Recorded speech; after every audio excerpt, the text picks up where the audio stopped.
ഞാൻ മാഡത്തിനോട് പറഞ്ഞതല്ലേ ഇനി എനിക്കൊരു ജീവിതം ഉണ്ടാക്കി തരാൻ മാഡം കഷ്ടപ്പെടണ്ടെന്ന്. എന്റെ ജീവിതത്തിൽ സംഭവിച്ചതിനൊന്നും ഒരു കാലത്തും ഒരു മാറ്റം വരാൻ പോകുന്നില്ല. നവീൻ എന്റെ കഴുത്തിൽ കെട്ടിയ താലിയടക്കം. മോളെ, ഗാഥ നവീന്റെ കൂടെ ജീവിച്ചോട്ടെ, പക്ഷേ എനിക്കും ചില സ്വാതന്ത്ര്യങ്ങളൊക്കെ ഇല്ലേ, അതെനിക്ക് വേണം മാഡം. എനിക്കൊരു മനസ്സുണ്ടായി പോയില്ലേ. മോളെ, മോളെ, കൃഷ്ണ,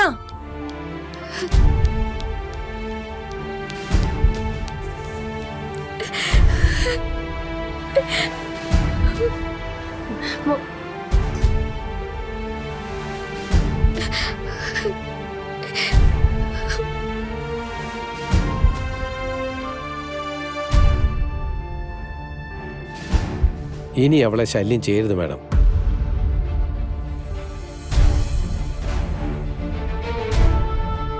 നിങ്ങൾ രണ്ടുപേരും സംസാരിക്കുന്നത് ഞാൻ കണ്ടു.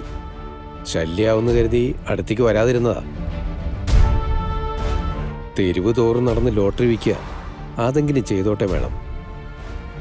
പക തീർക്കാൻ വന്നത് ആ പാവത്തിനോടല്ലേ? ഞാൻ പക തീർക്കാൻ വന്നൊന്നുമല്ല. പകയല്ലാതെ കൃഷ്ണനോട് എന്താ മാഡത്തിന്? സ്നേഹോ? സ്നേഹമാണെങ്കിൽ അവള് മാഡത്തിന്റെ മകളാണെന്ന് തങ്കം പറഞ്ഞപ്പോ മാഡം അത് കാണിക്കുമായിരുന്നു. രണ്ട് കൃഷ്ണമണികൾ പോലെ തുല്യരാണ് ഒരമ്മയ്ക്ക് രണ്ട് മക്കൾ. പക്ഷെ മാഡം ബോധപൂർവ്വം ഒന്നിനെ തള്ളിക്കളഞ്ഞു. മാഡത്തിന് അവളെ വേണ്ട, മകളായിട്ട് ഗാഥ മാത്രം മതി. അവളോട് ചെയ്ത ദ്രോഹങ്ങൾക്ക് വല്ല കണക്കുണ്ടോ മാഡം?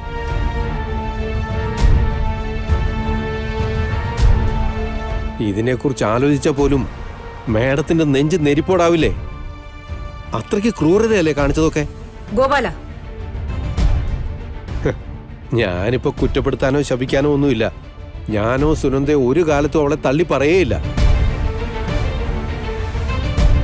അവളുടെ രക്ഷിതാവാണെന്ന് അഭിമാനത്തോടെ പറഞ്ഞു നടക്കുന്ന ആളാ ഞാൻ. എന്റെ കൃഷ്ണയെ നിങ്ങൾക്ക് ശരിക്കും മനസ്സിലായിട്ടില്ല മാഡം.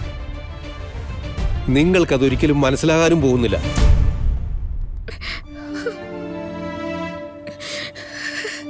ഇത്രയൊക്കെ പറഞ്ഞ് അപമാനിച്ച് ഇറക്കി വിട്ടിട്ട് മാഡം ഒരു ചെക്കുമായി അവിടെ പുറകെ വന്നിട്ടുണ്ടെങ്കിൽ അതിന് മാഡത്തിൻ്റെതായ ഒരു സ്വാർത്ഥത കാണുമെന്ന് എനിക്ക് നന്നായിട്ടറിയാം.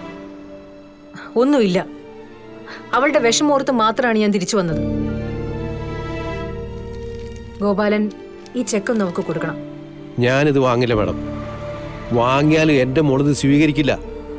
ഒരു കാര്യം എനിക്ക് ഉറപ്പായി, ആരൊക്കെ ഞങ്ങളെ തോൽപ്പിക്കാൻ ശ്രമിച്ചാലും ദൈവം ഞങ്ങളെ തോൽപ്പിക്കില്ല.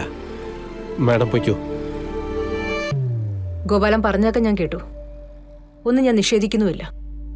പക്ഷേ എന്നെങ്കിലും ഒരിക്കല് എന്റെ മനസ്സിലെ കരയുന്ന അമ്മയെ നിങ്ങൾക്ക് മനസ്സിലാവും.